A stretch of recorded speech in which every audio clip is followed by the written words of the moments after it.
Welcome to Kenton Teaches. Enjoy the video. In this video, I will show how to make Kataifi Baklava.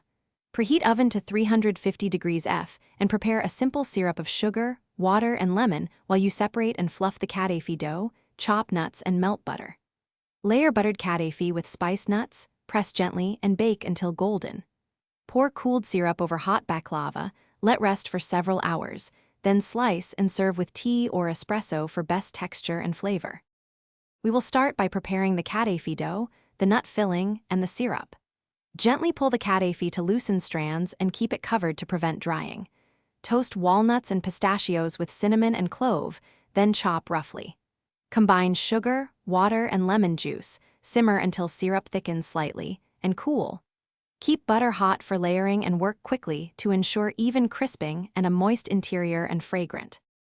Assemble the tray by brushing each layer with melted butter and spreading a thin, even nut layer between strata. Press gently to compact, but avoid crushing the delicate strands. Score the top into diamond shapes before baking for clean slices. Bake until deep golden and bubbling, watching closely in the final minutes. After baking, pour cooled syrup evenly and slowly so it soaks without collapsing the layers, then cool completely before serving. Thanks for watching. Please subscribe if this video was helpful.